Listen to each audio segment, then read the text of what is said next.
Welcome to another edition of Showtime with Coop. Insightful BS with my Laker teammates and a whole lot of NBA legends. And today we thought we'd bring you a nice little twist to the story. We're bringing on a young man, a Seattle-based writer, Jake Uitti. Am I saying it right, Jake? I think that's how the Finnish would pronounce it. But when I'm in America, I go Uitti. But Uitti. Okay. However you want to say it. Jake, you know what? Jake is I don't want to, are you a ghostwriter? Sure. Yeah. When a co-writer, a memoir co-writer. Yeah. Co-writer of my book coming out, and we still have yet to put the title on the book, but Jake just finished it. I spent a lot of hours with him, sometimes 10 minutes, 15 minutes, other times 30, 40 minutes, but we got it done and now it's going. And Jake, I want to bring you on the show, first of all, to say thank you very much. Thank you. Our acquaintance was kind of weird because Jake has co-wrote with Michael Ray Richardson. Yep. Mugsy Bogues. Yep. And and we're going to talk about him, Earl Cureton, who we just had on our show. And Earl just passed away, unfortunately, surprising everybody. But how Jake and I got together is he called me about Michael Ray Richardson. And I gave some quotes on Michael Ray. And Jake goes, Coop, you ever thought about writing a book? And here we are. Jake, welcome to the show. Thank you. What an honor. It's an honor to write the book with you. It's an honor to know you. And I'm just happy to be here. Thank you for having me. Now, the bio on you went to Princeton High School? I did. Princeton High School. You're co-author of memoirs from Trump Books, #1 Amazon's new release in basketball coaching. Yeah, that was Mugsy. Yep. Am I saying it right? Triumph Books. Yep. Okay, Triumph. And then McFarland book, #5 Amazon Books, bio. I'm just kind of winging this, as you can. Yeah. That's right. Grew up amidst the tombs of French literature. Yes. But soulful meals, thoughtful music, thrilling sports compelled you, and great conversation. That's right. Those are my true loves. You got it. Okay. And Jake's wife is currently pregnant. That's right. We got about 2 weeks to go. So this is probably the last day that I could even do this. Yeah, we're going to be nice. We're going to be in a hospital for 2 or 3. Thank you. Yeah, congrats. Our first child. My wife is a really great rock and roll musician. That's her record above my shoulder, and we're naming our daughter Hendrix after Jimi Hendrix. Nice, very nice. Yeah. Welcome, Jake. First of all, I want to talk about what got you into. I mean, obviously being a sports writer got you into that, and I mean, why didn't you take that French literature and take that somewhere? My dad was a French professor at Princeton University, and so he would be in his studies, smoking cigarettes, working on manuscripts, and deciphering scrolls and things. It was very over my head. But I was, my mom, who was also a professor, introduced me to literature and to the world of words. And it was just one of those things, I don't know, they could have introduced me to science, they could have introduced me to something else, but it was in me. I just always had words running through my head, and it just took years to focus that. And so I played basketball in high school. I was some newspaper dubbed me the best under 6 foot center in the country. I think that was partial joke, but actually I played center in high school at Princeton, and we were pretty good my senior year. I was a starter, and we went, I think, 18-7 or something like that, and made the playoffs. But when I got to college, it was words. I did poetry. I wrote short stories, and after college, after graduating from Rutgers University, I started work on a small newspaper and just kind of grew from there. But I've always loved basketball. Like the NBA is like my happy place. I can put it on. I love the squeaking of the sneakers on the floor. I love following the players, the teams, the logos, just the day in, day out. I just love the NBA. And so as my writing career has continued to grow and blossom, I just wanted to do more and more of it. And I have to thank Mugsy Bogues, man. He didn't know me from Adam, and he took a chance on me to write his memoir. And it's my career has just kind of grown, and, I'm lucky to be here with you as a result. And Mugsy and Earl and Sugar, all those guys, and you too, Coop. It's a blessing to be able to work with you and have the chance to grow. Yeah. Well, I'm gonna go back a little bit from something you just said, Jake, and pretend like you're not married.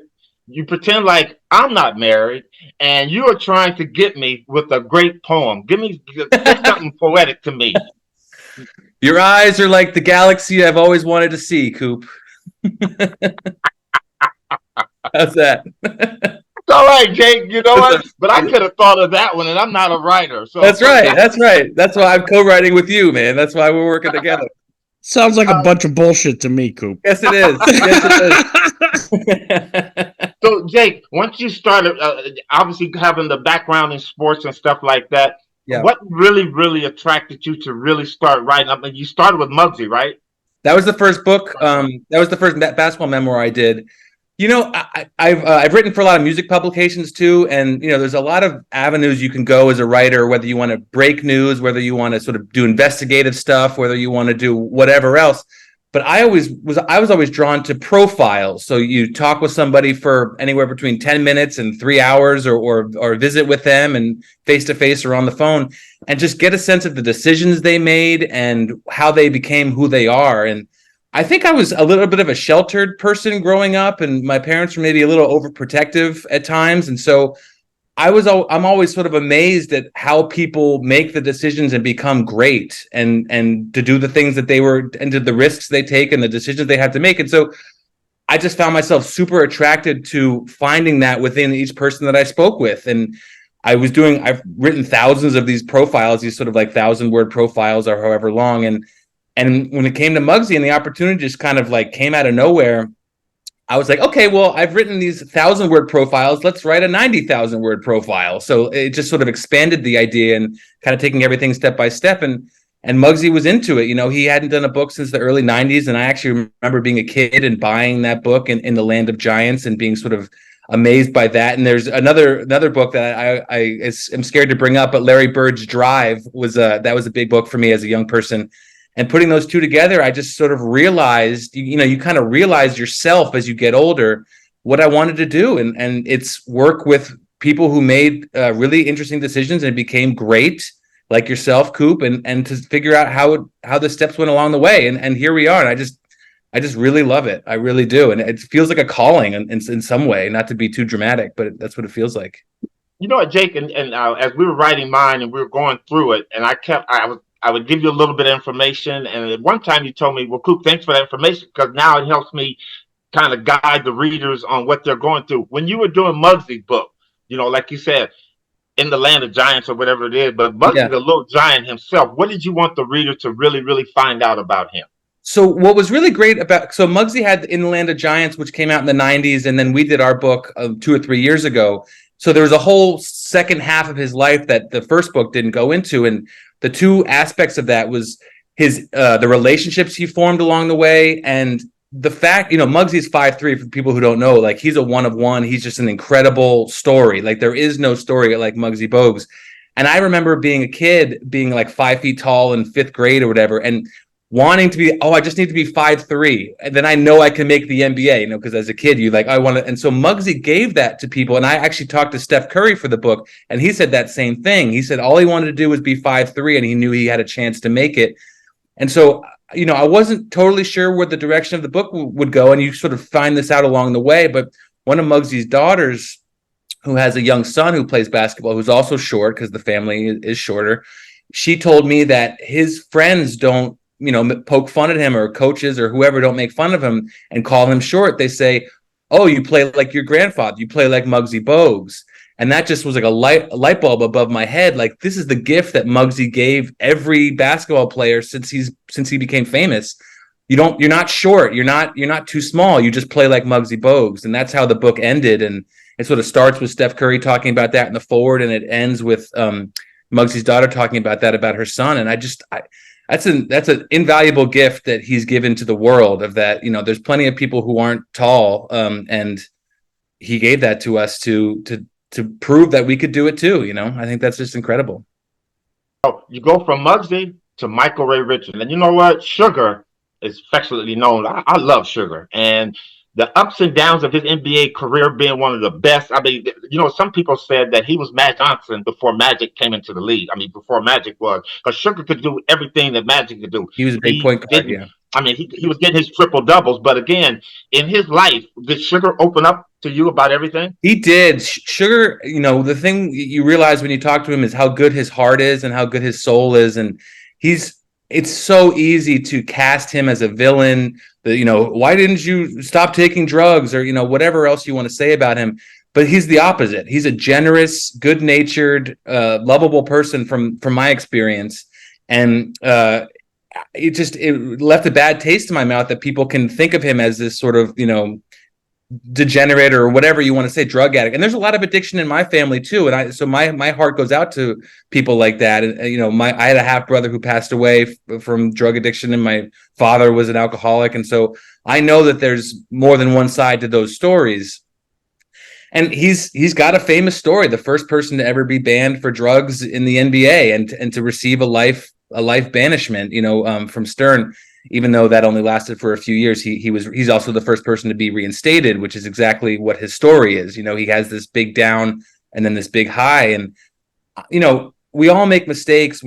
Some of us even make huge mistakes, but I believe in the idea of redemption and the idea of a second chance or another chance, as long as you're willing to put in the work. It's not frivolous, and Sugar has always been willing to put in the work. And it's interesting, like the '92 Dream Team is credited with like all of this influence on international basketball, but it was people before that who set the groundwork. I know you went to Italy, Coop, in 1991, and you're a big part of that. And Sugar was McAdoo. before you, and Earl Cureton and Bob McAdoo and guys like that. They were all there before building the infrastructure of international basketball, before the Dream Team could ever come in.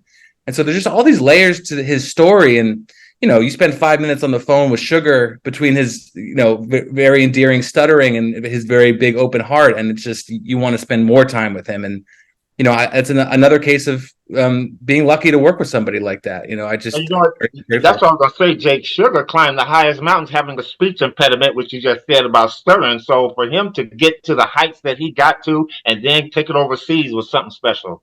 There's so many people, you yourself with, your injuries early on, there's every reason for people to give up. And like I said, with my upbringing, like I remember thinking when I was like in my 20s, like I wish I just had a blueprint to know what to do in life, and I think that impulse, while sort of silly in some way, that impulse pushed me to want to speak to people like yourself or like Sugar and figure out how they did it. Like Mugsy being 5'3" and making the NBA, like impossible, Same with Earl. Earl was not Mr. Talented. He wasn't dunking like Michael Jordan. He wasn't shooting like Larry Bird or like Michael Cooper, and he made it. And you had a horrific leg injury, that you had to get over. And we can talk about that. And then Sugar's issues too. Like, it's incredible. And I just, feel lucky to be sort of connected to it and to help tell the story. And I love basketball, and you guys live basketball lives. And I spent my time writing, and so we can sort of link up and pair, and it's kind of a nice partnership. Hey there, sports fans. This is Nick Gelso coming to you from our East Boston studios.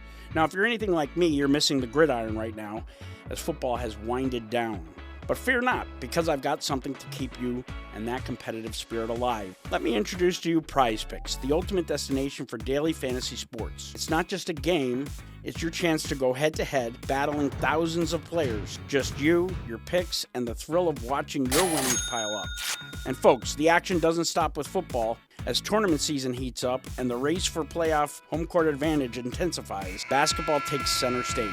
And with Prize Picks, you can turn your hoops knowledge into serious cash. That's right, America's #1 fantasy sports app is here to make every moment count. With Prize Picks, you can win up to 100 times your money with just 4 correct picks. Whether it's NBA, NHL, or even college basketball, the opportunities are endless. And hey, did I mention you can play in over 30 states across the country? Now let me share a little secret with you. Prize Picks offers injury insurance, ensuring your entries stay live even if one of your players gets sidelined. Talk about peace of mind. Prize Picks gives it to you. And folks, speaking from personal experience, Prize Picks is a game changer. Download the app today. Use my code, our code CLNS, for the first deposit match up to $100. That's right, they're going to give you up to $100 back if you use the code CLNS. Remember, on Prize Picks, you pick more, you pick less. It's that easy. Until next time, keep those picks coming and let the winning roll in. You're listening to Showtime with Coop. We have Jake Uitti, a book writer who's written several books on some NBA players. And you know what, Jake, we had Nick and I had Earl on. Was that about 2 weeks ago? 2.5 weeks ago, Nick, and then Yes. to get the news Ooh. that he passed away, man. I mean, that just broke my heart, man. I dropped my phone, and then I got a call from you, Jake, telling you about his wife had called you and let you know how, man. I mean, the Twirl. Tell us Yeah, about it, man. man.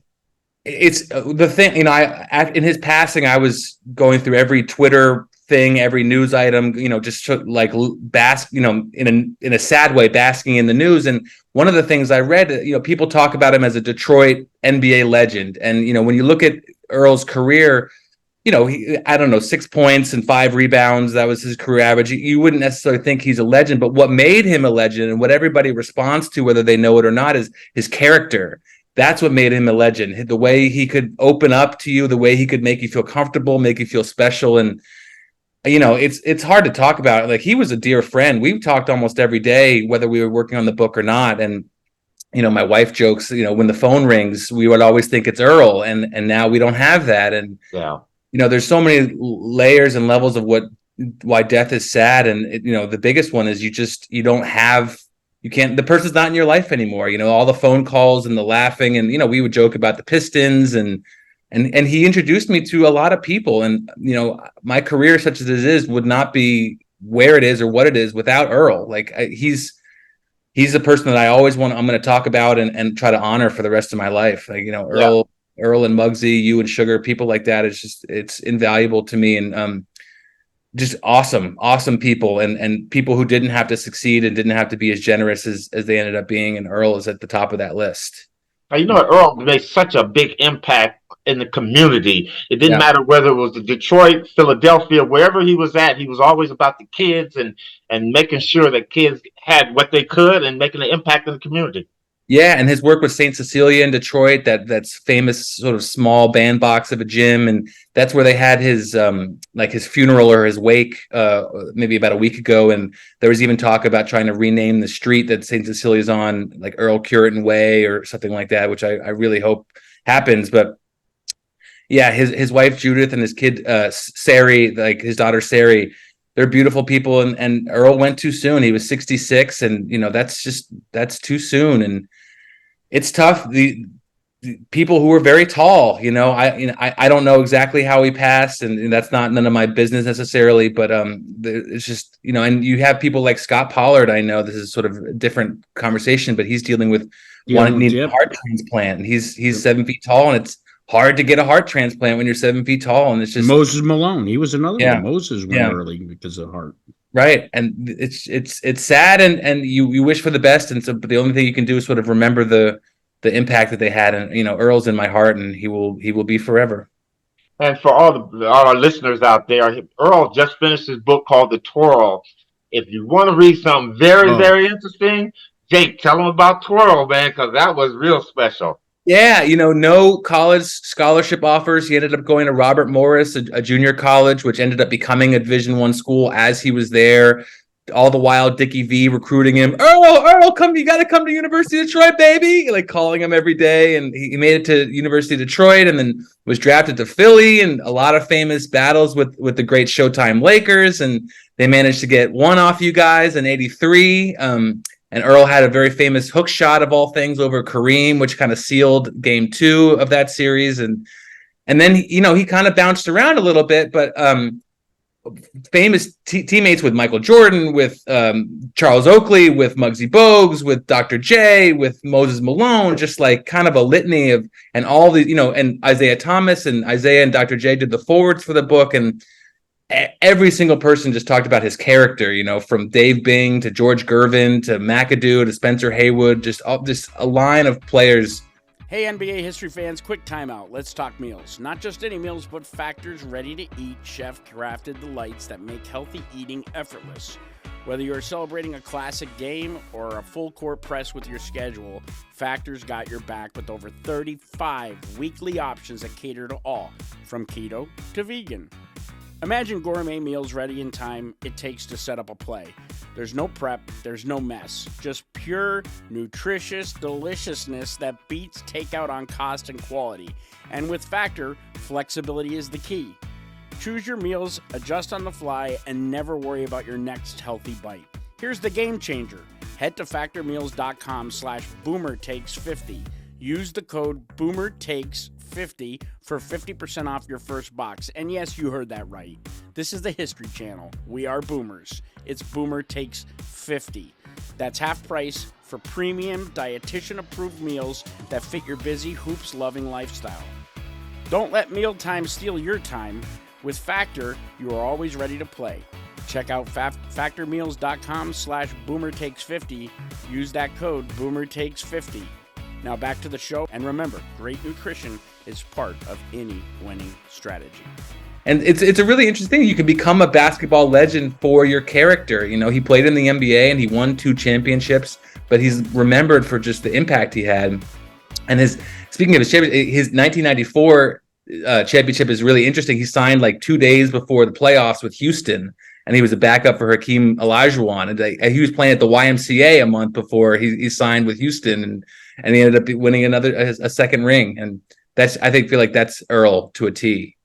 No, Earl and I had a big laugh. Yeah, you guys on the show. We talked about it. He goes, "Coop, you know what? You know I hold something special over you." I said, "What is it, Twirl?" He said, "You know what? Out of your whole career, you've only been swept twice, the Philadelphia and Detroit." He said, "I'm the first one that gave you your first brooms." Right.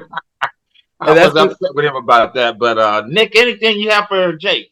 I mean, what a great cluster of legends you work with. Yeah. I gotta ask him. Excuse my dog. You know, he hears NBA legend, he starts barking. That's great. But are you gonna release audiobooks on these? I think that would be great. Yeah. The Mugsy. There's a guy named Kerry Height who I've been working with, and he did an audiobook for Mugsy, and he's recording one now for the Twirl book. And we're definitely going to get him involved in the Sugar and Michael Cooper books. He's got a great voice, and he knows what he's doing, and he's always on board. So we are absolutely going to have audiobooks for these projects. Thank you for asking. Yeah.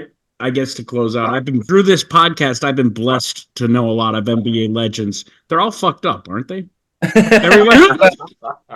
Well, your co-host, not excluded. He's one of my favorite people on earth, man. On earth. Nick, I mean, how amazing is it to get to know these guys a little bit and these heroes? You know, when you were a kid, like I collected superhero figures, and then I collected basketball cards after that. And it's like these guys are just amazing. Like they're physical geniuses. They're super powered people, and it's Jake. You know what's crazy?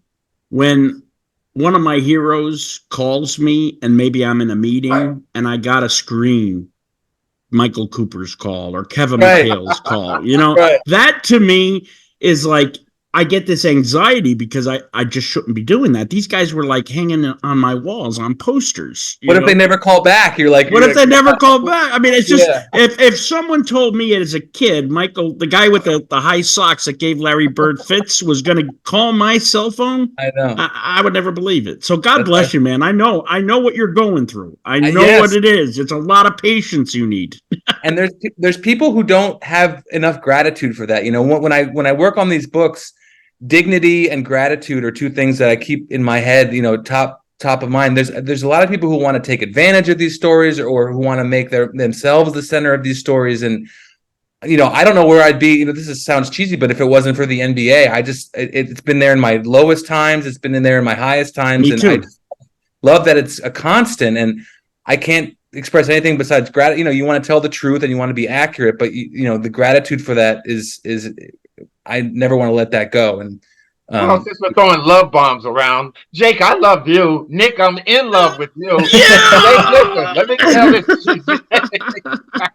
Right back at Jake, what do you got coming up for the future? Well, hopefully you and I can talk about maybe connecting with one of your famous friends for a book. We've already talked about a possibility for that. That's my hope. I don't want to say anything on record at the moment, but I want to keep writing these books. My wife and I are having our kid in about 3 weeks, little Hendrix, named after Jimi Hendrix. And then just keep writing books, man. And I've got a couple other projects in the works right now, but it's books. That's what I want to do, and keep telling stories like this and getting them out there and doing the best I can with them. Coop, locked up. You're locked up. You're locking them up. Locking them up. Like you did on Larry Bird. Jake, listen. Thank you so much, man. You and your beautiful wife. What do you want your kid to call you? What name? Oh, that's a good one. Master? No, I don't know. No, I just hope she calls me dad, and I hope she loves me, and I hope I can be a good father to her. My wife is so smart and so beautiful and so good with family, and I couldn't venture into this without anyone besides her. And so I have all faith in the world that she's going to be a great mom and that we're going to do it together well. And you guys, your wife plays in a rock band, right? Yeah, man. Yeah. She's a lead singer in the Black Tones. We just went off a couple national tours.